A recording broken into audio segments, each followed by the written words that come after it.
Okay, guys, welcome to In Conversation series with Legends. Today we are moving slightly away from the music and we're going into the acting, right? So it's basically in conversation with legends in the arts of all kinds. So today I've got some UK talent. Look, she's going on like she doesn't believe this is her PR going on here. Right? We have acting legend, and I'll tell you why. You'll see why later on in the show as we go on. Joe Martin. Hey. Lovely to have you. Oh, lovely to be with you, you legend, Barrie. Oh, please. No. I'm loving those plantation shutters, by the way. I might have to do my windows anyway. Now, this lady, I remember meeting her for the first time. It was at a film premiere, and I was almost going up to her as if I knew her. And she was looking at me as to say, who is this weirdo looking at me?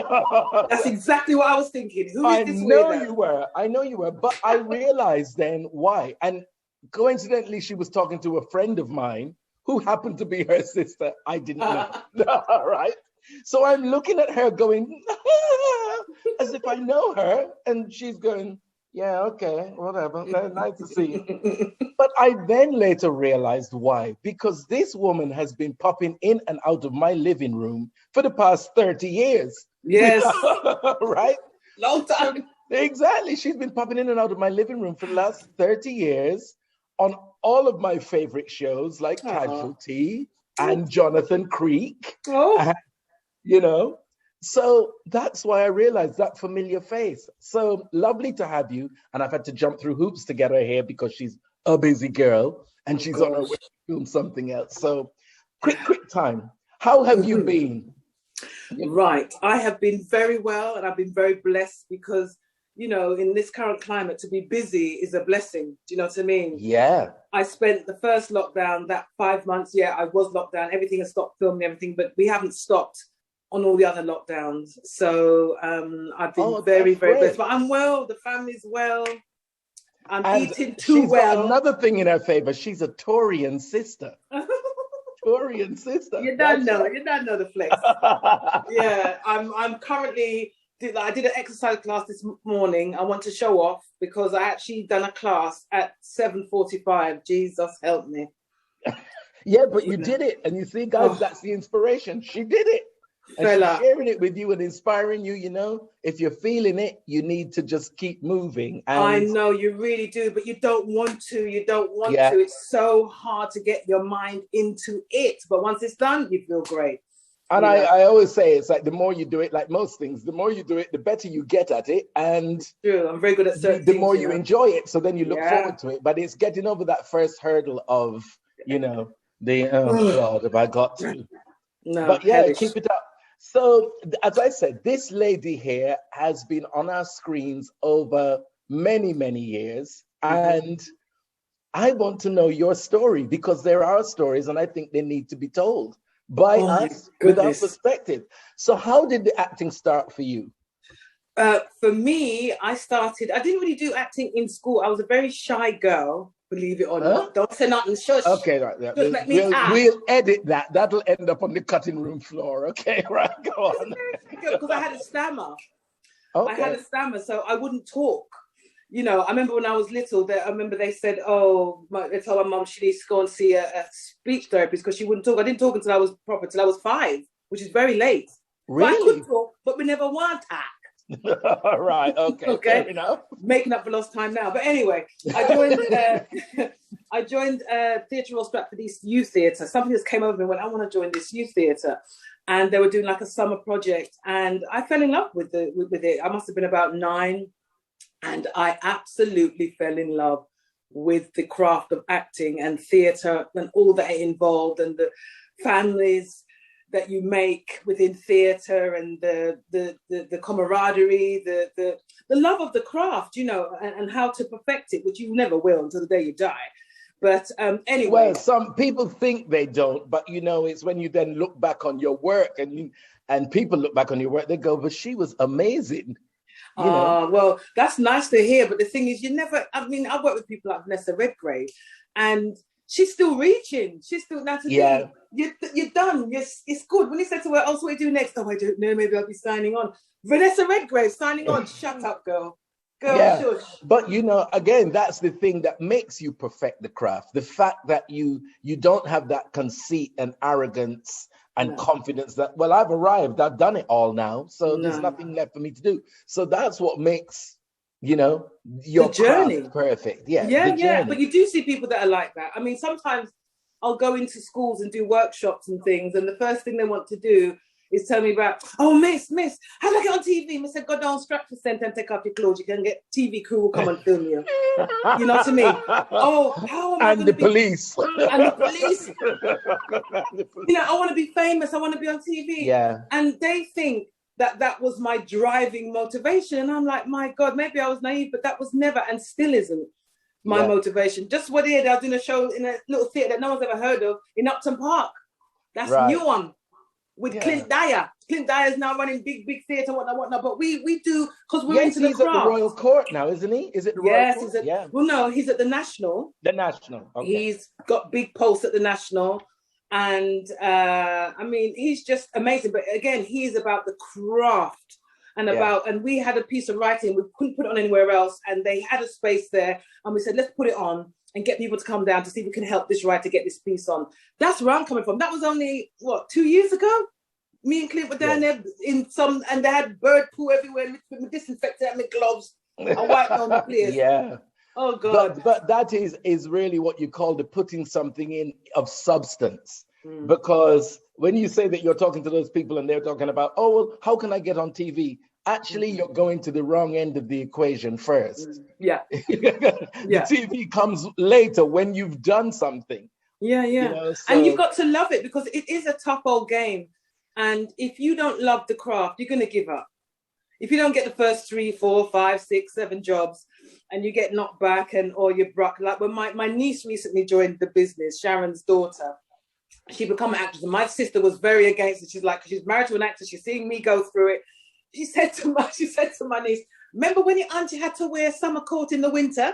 Because I couldn't buy a winter coat. And I'm there with my little spring coat in the middle of winter with only a scarf and cardigan. But darling, you were doing it with style. That's the bit that Remember matters. That? Yeah, of course. The bit that matters. You were doing it with style. And you probably had people out there following you going, that woman's wearing a spring coat in winter, I should follow her because she looks good.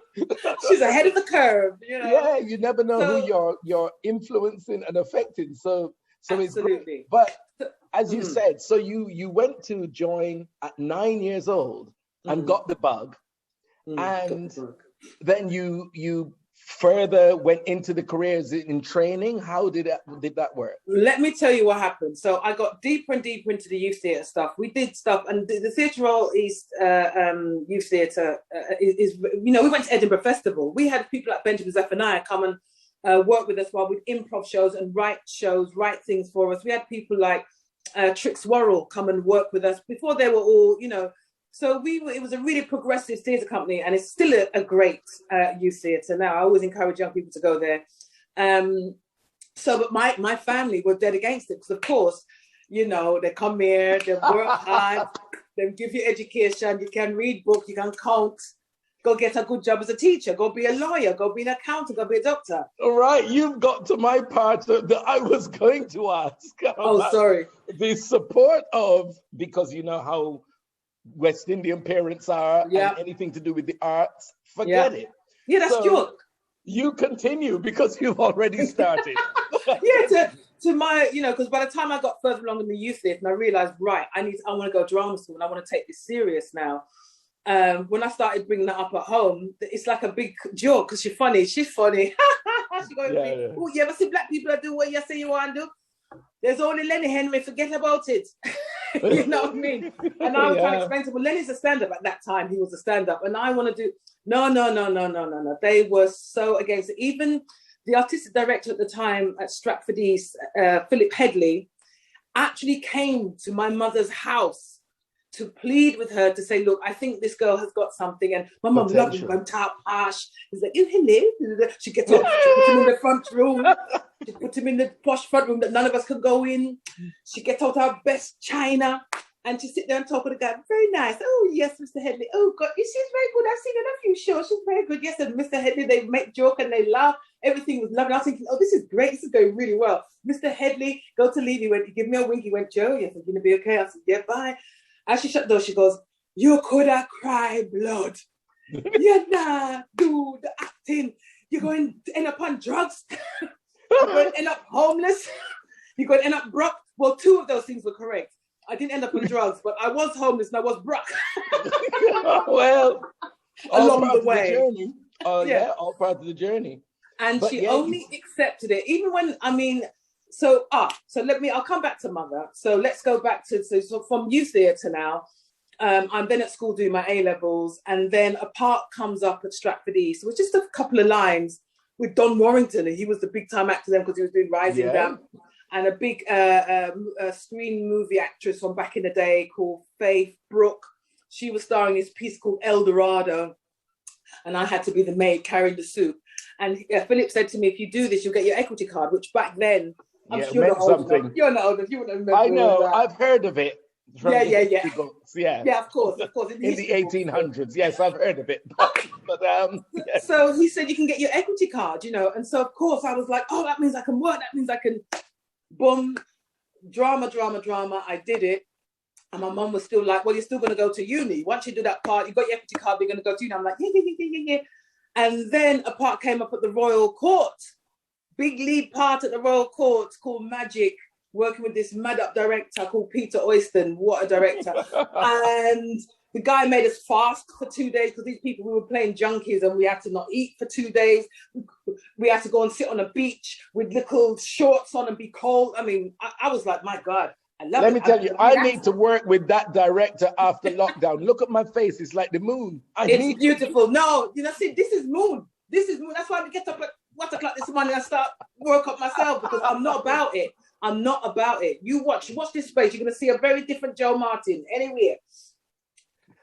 Anyway. We like this one as she is. We like this one as she is. So I got this offer and, you know, you could not turn it down. So I did that. Then I got an agent, and then I thought, well, I'll go to drama school after. Auditioned for drama schools, got into one, then got offered my first big TV job.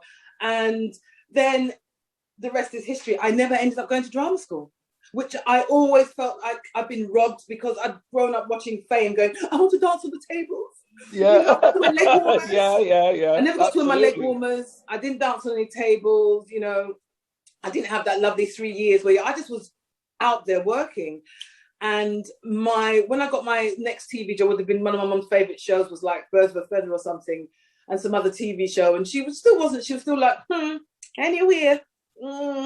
It's when I called her and I said, Mum, I've got a job with the Royal Shakespeare Company. Jesus Christ, you're a queen.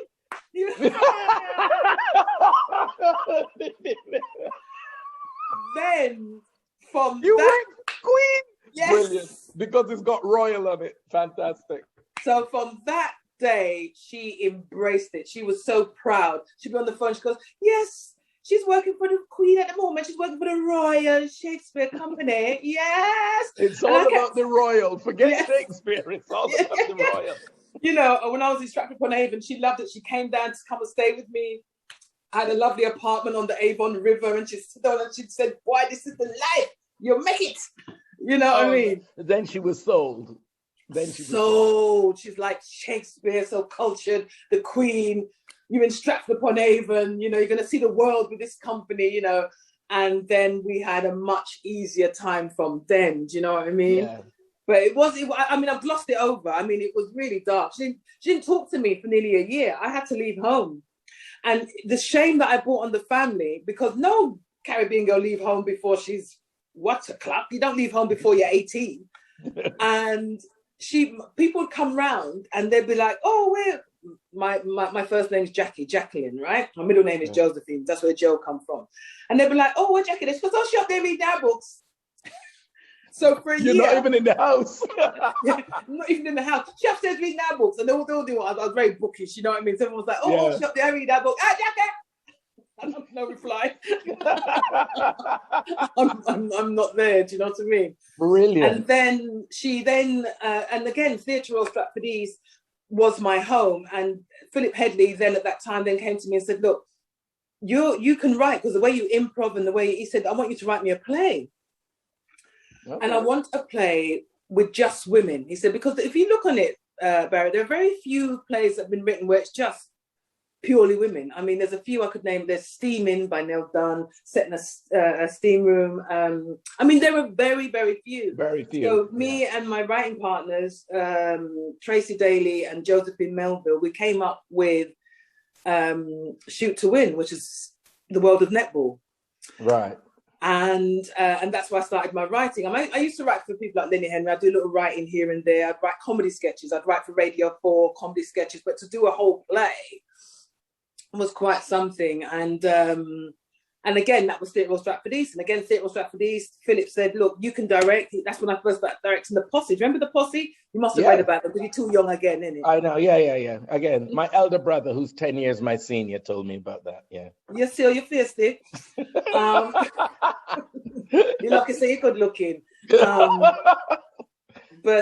yeah, and the reason I'm telling you all this is that the continuity and the beautiful thing about being involved in a theatre like Stratford East is that, you know, the way they took me in and harness stuff, do you know what I mean? And I would never think I could write a play. I'd never think, oh, I'm going to direct. But you see, you are a classic example of what I've created this whole situation about, because it's inspiring people and saying, well, no, we don't have a silver spoon in our mouths, but we can still achieve because of perseverance and because of you were lucky to be in an environment that nurtured you. And as you said, harnessed the talent, nurtured it so that you could grow as an artist. So, you know, and as you say, you didn't necessarily go and have official acting training because you didn't go to drama school. So again, that's inspiration in itself. If you're determined, if you're focused, well, if you got a bit of talent as well, but you know, and then happen to fall into the right environment, there are so many possibilities. So, you know, and I mean, with you, do you ever, or did you ever, because everyone around you is going, well, I went to RADA and I went to this school. Did you ever feel imposter syndrome that they talk about? Darling, I still do. Right. I still do, because it still always comes up, because either you're working with young people and they're like excited by you and they're like, oh, where did you train? And then you're like, new one. I trained in Stratford. This Stratford. You know, and it's you still feel that that's all that matters. Do you know what I mean? They don't know which one. Even with older actors, let's assume you must have trained, you know, that you've gone somewhere great. And so I've always felt, and I still do go, oh my God, what have I missed? You know, but again, and I tell to young people, there's no wrong way to come to this business, because you can learn on the job. And again, I was very lucky for the youth theatres that I belonged to, that I was attached to, that, you know, I was taught lots, like I would have been if I'd been in a drama school. And also working with a company, I've done 2 seasons with the RSC, so I've done 4 years with these people. You learn a lot. There's constant classes. You know, you working with some great directors in the theatre, Paulette Randalls, you know, Dominic Cooks, the Clint Dyers. You learn. And as I said, never, ever stop learning. I'm always learning something. I'm always, as I say, trying to perfect the craft, which is a nonsense, because you can't perfect it. But I think it just comes to the point of you do it to the best of your ability, which really should be the mantra through life with whatever you do. Whatever you're doing, do it the best I can do it. So I'm not competing with you, but I'm just trying to raise my bar. That's right. That's why I tell my husband, do it to the best of your ability. Let's move on. Let's move on. But what I would like to know is, have you faced any, do you feel, barriers in the industry, that glass ceiling that they speak about? Do you feel that you've ever encountered it? as a Black female? Yeah, I think it's daily. Yeah, definitely. I mean, Okay. when you think about a lot of white actors who maybe have the CV that I have, they can build a career, and there's a ladder. And there's a lot of Black actors like me who you actually should have built a career where you're leading a TV show, you're leading something, but we don't. We are literally from still job hustling for a job to job. Right. That job finished. There's no continuity. They don't take you automatically on what you've done. I think of people like, back in the day, again, I'm sure you're too young. I mean, I was about 10 when I did this. I did the last series of The Real McCoy. I was brought on board, and I was obviously a big fan of Real McCoy. I was a young kid, and it was just amazing, and to suddenly be in it. And I met Luella then, and we became we're still very, very, she's a very dear friend to me. Now, if a white actor had done what Luella had done on The Real McCoy, as in she wrote most of the sketches, she sang, she acted, she funny, she come up with these characters, and people loved her. You would have thought, and all them characters, when you think of that spooky character, you should do like the Queen, the Black's colours, that alone was a sitcom. You could take that woman and put her in that character, and Luella could have written a sitcom around that character. It's already there because of the talent. Yeah, come on, she's amazing, and there was no continuity. There was no let's build this one. It's like that didn't happen. Forget it. Right. Next, so I like how you're putting it very subtly, but it is basically you're saying as a Black actress, unless you really are, say, Viola Davis or somebody, you are really only as good as your last job. Yeah. Whereas your white counterparts might have, as you say, a career built on the very same abilities, the very same journey. Very much so, very much so. And you got to understand, I mean, when you think of, and the God. Okay, don't get mad and frustrated now. Take a deep breath. Exactly. I think of, all right, let's go back to something which was a really rough time. They had a Black sitcom called The Crouches. Now, yes, right, that okay. Was you. Yes, it was me. And let's be honest. Okay, I know people are going to hear this. I didn't think it was very good, and there were many reasons why. Now, when they took us on board, they explained to us that, because, you guys are going to be telling us how to do this and, advise us. And if something's not right, my dear, better you pin up your mouth. Because when I did open my mouth to say, oh, well, this isn't right, because you've got to understand, we had white writers, white producers, white director. Yeah. The only thing that was Black was the cast. Yeah.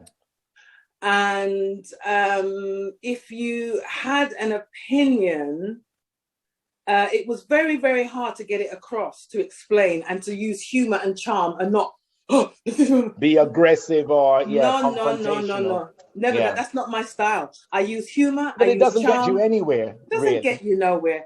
And if you don't take it up after I've delivered whatever I want to deliver, I have to take it in, maybe go to my dressing room and scream, but you ain't going to see that. Yeah. When I come out, I'll be regal, gracious. Right. Exactly. Exactly. Right. Yeah. So in terms of, and I know that after doing that and after being outspoken on that job, I know I didn't get a lot of work because of that, because I was then labeled the difficult one. She's difficult. And there's lots of other things I could tell you, but it's libelous. Yeah. But I can understand. But I mean, as you say, that's a very difficult situation to be in, because there's certain things that that are nuances that are within a community, within a culture, that nobody else outside would even understand it, even if you try to explain it to them. So even though they've written the part for you, yes, and it's great, you've got this part in a series on the BBC or wherever it was shown, you're actually acting it feeling awkward because it's not natural. Not the right fit. It's not the right fit. Yeah. And can I tell you, one of the big producers on it, deep breath. He this is where they fell down, where he thought it was so glorious. He said to me, he said to a few of us, He said the beauty of this show is that, it's not important that you're black. It could be played by a Chinese family, a Pakistani family, it could be a Greek family. And I thought, and that's why it doesn't work. Specifics. You cannot do The Sopranos without it being Italian. It would not have been half as successful. But they're frightened of us bringing in of ourselves. They didn't want us to bring, and they hadn't done a black sitcom in 30 years. The last black sitcom was Love Thy Neighbor. Suddenly they arrive with this and go, da, da, da, da. But you're failing. You bring on a writer who is an amazing writer. He wrote a genius piece called Ramsey Nesbitt, which I'd still chuckle at today. Brilliant. It's brilliant and he knew that world because he was an ex-alcoholic.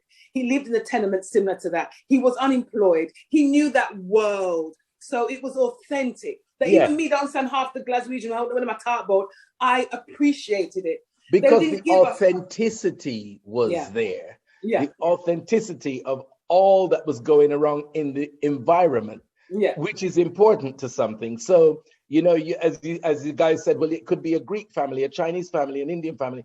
I don't think there's anything that you can write with such neutrality that goes across the board, because within that Greek community and Chinese community, Indian, black, whatever, there are differences that are common that only they will know. Absolutely. And so that's why, and then when it's written, whoever watches it connects with them, finds it funny, even though it's something that's not in their culture, if you know what I mean. Absolutely. And by the time they realized their mistake, when the first series went out, and it was universally, I mean, some people liked it, bless everybody who supported it, but the reviews were just on point, and then they started scrapping around, going, right, let's get Paulette Randall, let's get the director, let's get some black writers, Paul Mackenzie, let's get some people in for the second series. But by then, it was never going to work. It was just a jumbo. But we tried. But that I was fired from the show to have been done from the first series, thinking, well, we want to write a black sitcom. We need to get as many black people in the production as possible, not just the cast, if you know what I mean. Of course. From the direction, from the writing, we need to get many in the involvement of the production. Exactly. And the thing is, people would say to me, oh, are you saying that a white writer can't write for a black cast? No. He couldn't write for a black cast.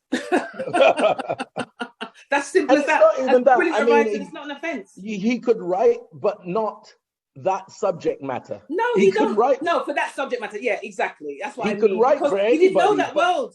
Yeah. He didn't know that world. That subject matter is not equipped enough to... Precisely. The guy had to go and he went to live in Elephant and Castle for a couple of months to try and soak up the atmosphere. That was never going to help you write it, mate. Now, I want to put something in here. Why I wanted to get you was because, as I say, there's so many productions out there and people being interviewed by all sorts of people. But I think there are stories that need to be told by us with our perspective, and that you can say things like you've just said and honestly open up about that. Do you know what I mean? Controversy. Yeah, controversy, but it's the truth. But probably being interviewed by somebody else, you wouldn't necessarily disclose. I didn't talk about it on Lorraine, no. Exactly, that's what I'm saying. But, back to the glass ceiling that you say, yes, of course, you've encountered, because whereas other people can build a career on what you all have done, you're still going from job to job. You're still hustling. But what I love is the sisterhood between you guys. Oh, it's wonderful. The Judith Jacobs, the Martina Lairds. Oh, beauties. Annie Domingos, Ellen Thomas. It's that sisterhood of, well, there's an audition. If we're all sent up for it, even if one of us get it, it's a win for all of us. Yeah, it's wonderful. No, it's wonderful. That is like, we have a WhatsApp group and we all talk regular, although I'm the worst. I'm hardly ever on it, but I know they're there. I know. But Stop yourself. Listen, I'll come to you in a bit.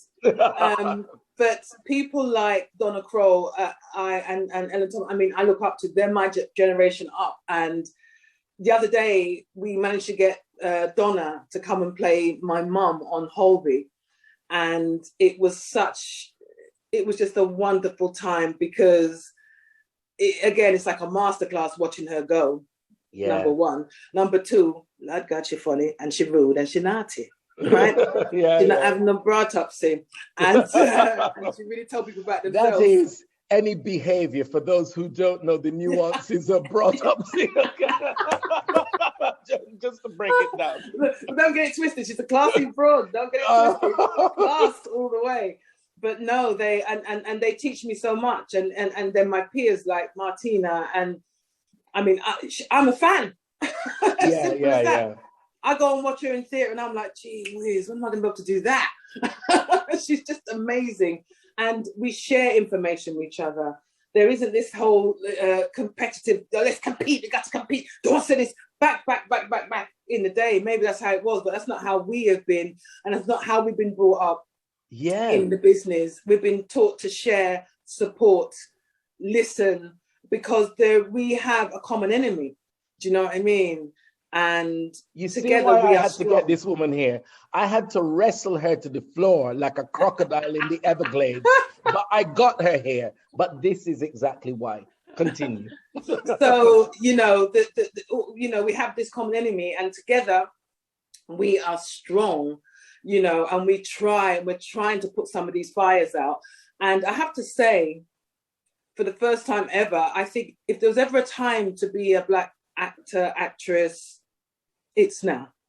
Yeah. Because since the Black Lives Matter movement kicked off, when was it, June 2020? I mean, it's been going for a long time, but you know what I mean, when George Floyd and everything and all these, Lord God, the deliveries at the door. Oh God. Hold on, nobody's here. Talk amongst yourselves, guys, while she goes to get her delivery from the door. Come. Isn't it brilliant? Yes, so how is your morning going? It's our garden, our electrician. He's come to lay some electrics in the garden, lad. Sorry. Go, yeah, I'm just doing a Zoom. Thank you for sharing that with us. Yes, that's it. Lovely. Okay. Sorry. Back to the interview. Yeah. Sorry. Oh my God, sorry, he needs a permit. Oh, sorry, Barrie. See, this is real life here. This is real life here. Brilliant. Real life, Barrie. I am. Yeah. The permit them. You might forget permit and get ticket and them tow him. They're wicked down here, They're wicked in the new one. All right, come. Where were we, Barrie? Where were we? We were talking about the sisterhood and the strength of the sisterhood. The strength, fighting the power, common enemy. Yeah, the love, because and sharing our stories, because sometimes things will happen to you on set, on location somewhere, and you think, oh my God. But when you can share it, and other people say, well, that happened to me too, or this, and then we can come together and go, well, how can we tackle this? How can we try and change this? How can we? And that's a lot of our discussions, how to promote change, especially in departments like hair and makeup, where again, still, no clue. I mean, just a couple of days ago, I was doing something, I'm telling you what, and the child turned up there, and to pin, I've got locks, and to pin my hair, you're going to need proper strong pins, and she knew who she was making up. She knew who she was making up. The girl turned up with them little fine pin for European hair, and top it all off, they were blonde hairpins. I mean, let's pull them off and tell her, this is for white hair, isn't it? And she's red. She's under her mask. Her mask red. She red. And I just thought, oh my God, where have you been? You think my sister, as a makeup artist, as a makeup designer, could turn up to make up a white actress without the? But I mean, the in right 2021 tools? As well, it's really unacceptable. But as you say, now is the time if you want to kind of enter into that realm of career. Now is the time, because you're already seeing there's a little bit more recognition, a few more Black people doing news and So it is now the time that you're recognized. And you mentioned George Floyd. He's probably way more significant in death than he was in life. Yes. And he his name has brought a change and a movement. So a whole movement and a whole change. Forward. I mean, some of it, you know, as we know, a lot of these companies that jumped on and were doing their little statements and, you know, yet still, when you really look into what they are really doing, zero. Nothing's changed. There's still nothing's changed. But carrying on the same practices they always did. Yeah. And, you know, in other countries, you know, still stuff going on and nobody's talking about, and it's a disgrace. But there is a tide of change happening. I cannot deny that. I feel it. I see it. You know, only got to look at Bridgerton. Yeah. To, you know, give me this sense of, my God, this couldn't be not even 5 years ago. You know what I mean? Yeah. So this is amazing. We're moving forward, and I the young actors that I talk to, I'm just like, you know, keep moving, keep it moving, because now is the time to grab everything that you can. Grab what you can. I don't know how long it's going to last. I love that you said the sisterhood doesn't allow the common enemy to pit you against each other. No. You don't allow it. No. It really is. And from back in the day when I was in fashion, that's how it was. You could only have one black guy in a show. You could only have one black guy in a shoot. And it really was how you handled that situation, not allowing it to let you pit yourself against each other. No. To do everything in love. If we start doing everything out of fear, which is how they control us, to make us fearful, that is when we all fail. And I'm a great believer in, don't be afraid. Let's do everything out of love. Let's not do, when I make decisions out because I was scared, or make a choice through fear, it crumbles. It's nothing. It doesn't, you know. The foundation is not strength, is it? There is no strength. It's not strength. No. And I think we get that from the sisterhood as well. You know, we have somewhere to go. You know, we have somewhere to go. And the other day, we had another actress that was in a dilemma, and we were all able to come together and use different expertise that different people have within the group to direct this person to get some kind of conclusion. That's what it's about, just the mutual support. And it's a wonderful, wonderful thing. I just think it's great. So tell us about Doctor Who. Well, I know. Listen. Yes. When this woman appeared, it was like Chernobyl in my house. Excuse me, what? What? Hello, I'm the Doctor. What? My dear, it was the same in this house, because I couldn't tell my son, because he's a Doctor Who fan, right? So he knew I was doing Doctor Who, because it was hard to, because it was on social media. Some people had seen me filming, but they just said, oh, she's playing a tour guide, which is what I was playing. And she's playing a tour guide. I said to them, yeah, I'm doing a tour guide. Him and my grandnephew's always here. He's 12. And the episodes start to play. And from the moment, before I even said I was a doctor, when I had that moment when she gets the flashback and she starts fight up the little man, I went to a lot of training for that, dear. I had to drop a stone. And really? Yes, I had, because they didn't even use all the fight, but I had 2 fight directors who were from Games of Thrones. The fight directors, good-looking young guys, manhandled me, and I said, "Oh dear." So, but anyway, but when that scene dropped, I see them look at me like, "Huh? Oh, what is? Why are you?" Huh? But when that happened, oh my God, my son kicked off his slippers. He was like, "Mommy, I'm gassed. I'm gassed." I'm gassed. Young people talk, and he was like, "We don't swear in this house. Nobody swears." He says, "Mommy, can I swear? Can I swear?" And I was like, "I don't know." And he managed to say, "Frickin' hell." That's not swearing. No, absolutely not. Yeah, like chicken hell. Yeah. Chicken with an S. yeah. So so you can imagine it was like Chernobyl going off in this house, because it was quite something. Even me, even though I knew, I was like, "Oh my God, this is feels quite epic." You know, because I didn't get a screening before it went out. You know what I mean? I didn't, you know. It was epic. I'm telling you. Everybody was after the Chernobyl cloud, everybody was just mouth hang down. I know. And just the other day, and before that came out, just about a month before, Lenny Henry had said I think it was in The Guardian, that the Doctor Who people would rather cast a dog as Doctor Who rather than a black person. And I read it, but all that time, me know me said, you just have to keep your mouth. Yes.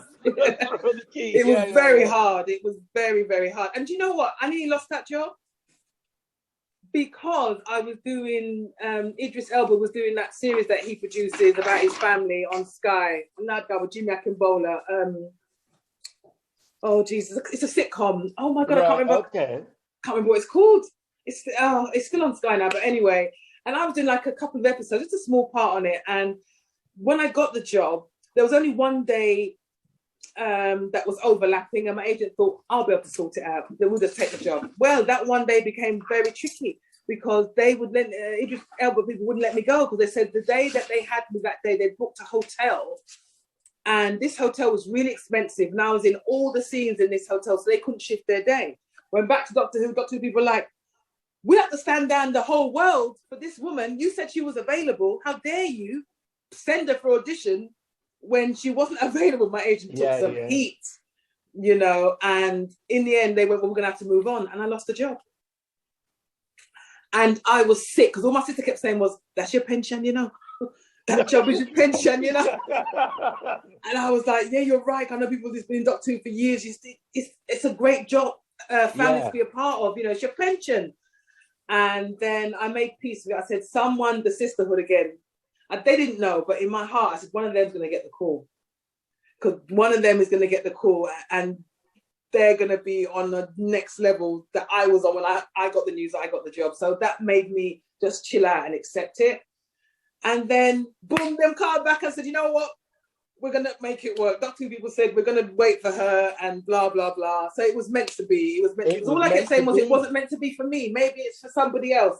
Maybe I'm going to see Martina kicking some aliens. Maybe I'm going to see... Yeah, but you know what? That's exactly how it is. And again, it's always how your mentality deals with things.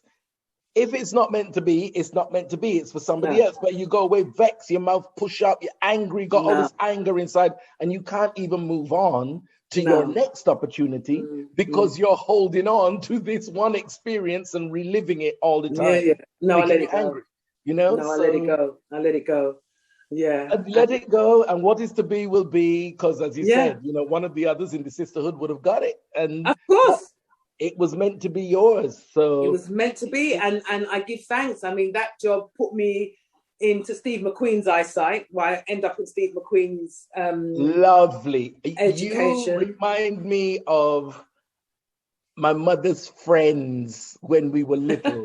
In that, come and sit down and read your book, and the glasses, the everything. It was brilliant. No, that waistcoat. Come on. That waistcoat, but you know, very dignified and measured, and just it was perfect.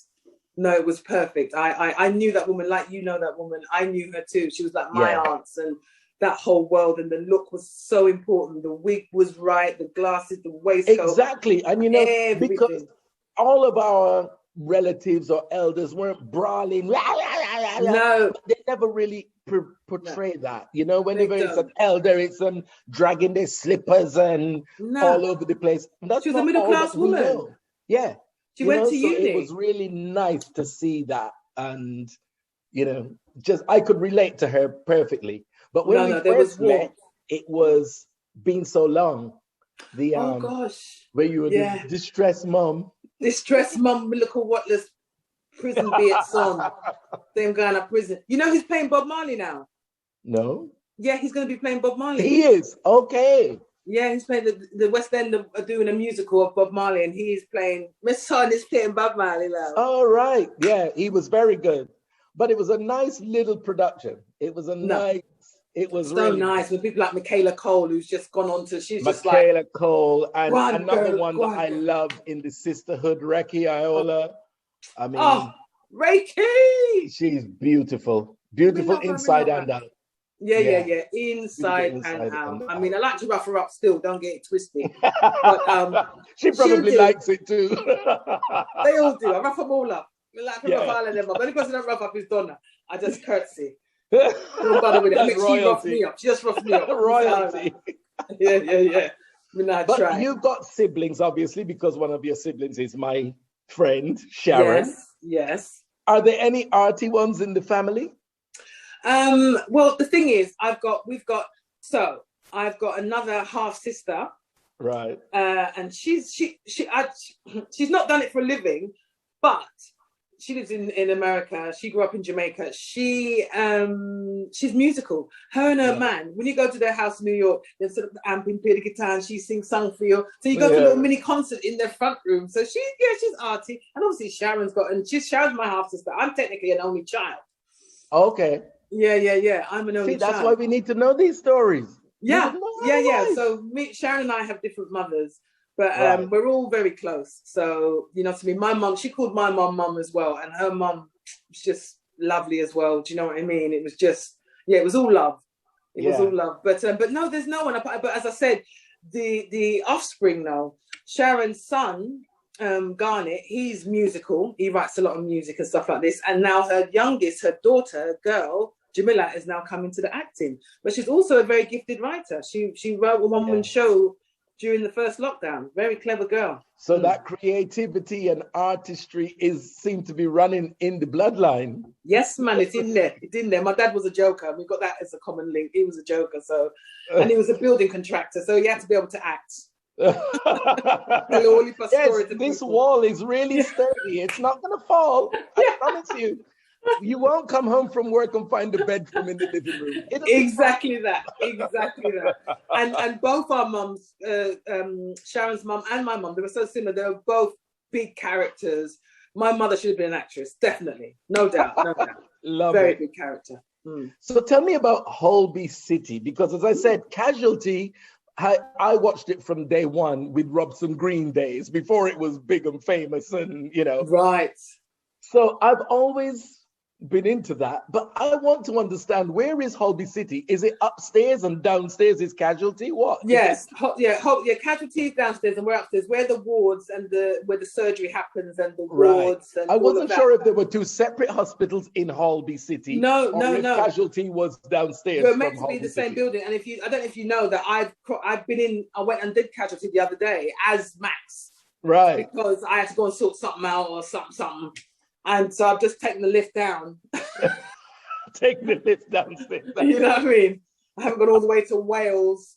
You know what I mean? But you got a significant role in Holby, haven't you? Well, I've been CEO for a year, but the CEO title's been taken from me. I mean, I'm also a neurosurgeon. Remember that? Yes, exactly. Very significant role. Yeah.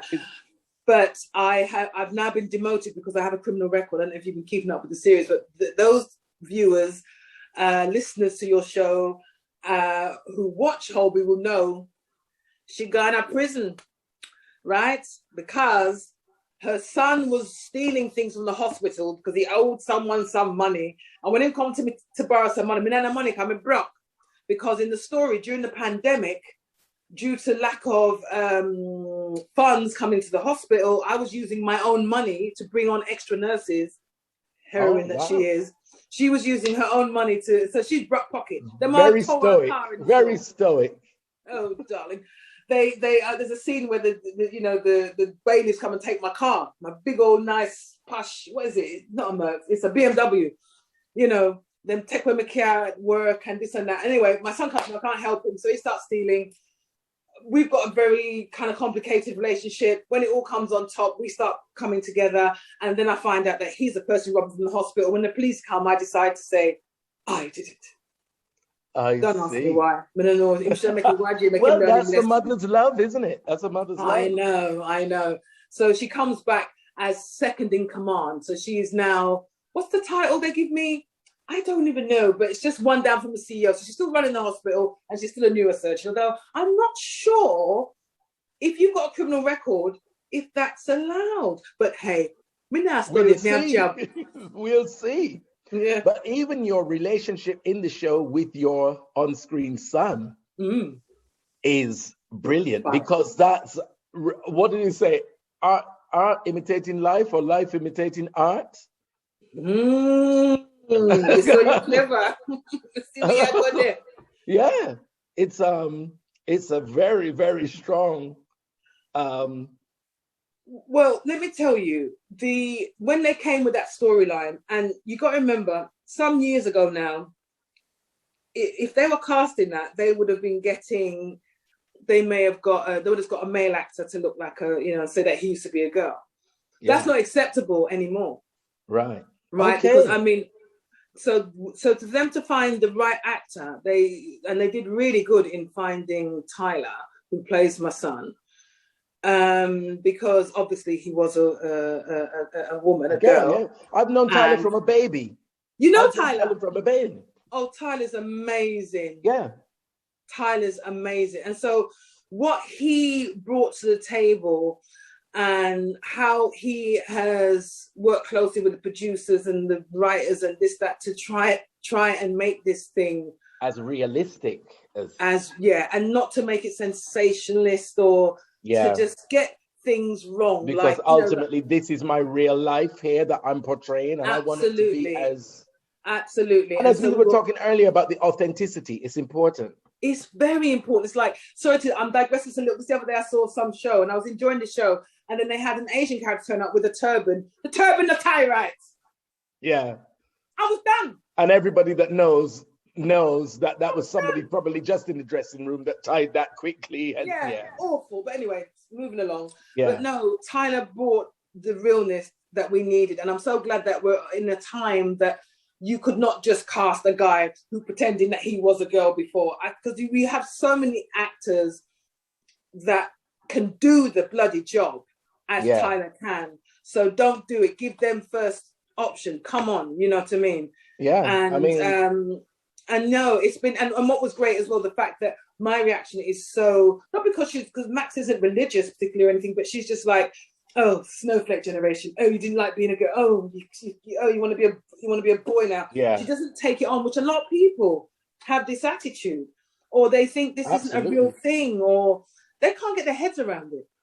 Yeah. And the beautiful thing, and to a certain extent, me, Joe, I have done a lot of research into it, but I still had questions. And the beautiful thing about Tyler is he's an open book. Open book. You ask him, he tell you. You know what I mean? He's not said, well, this might sound silly, but I didn't know. You go, no, it's like this, is like that. I think he also went on this morning show. He went on Lorraine. Lorraine, that's it. Yeah. And was talking about the same issue.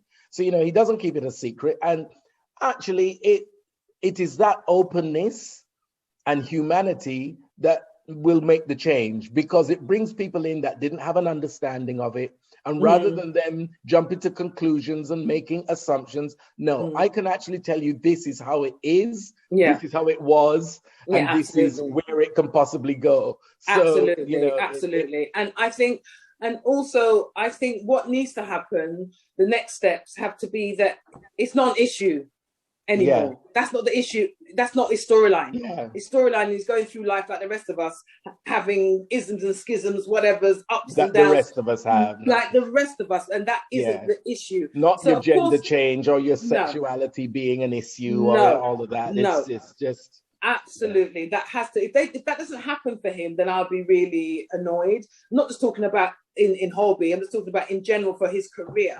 Where it's not an issue. Do you know what I mean? He's not cast because, no, you're cast because you're a really good male actor.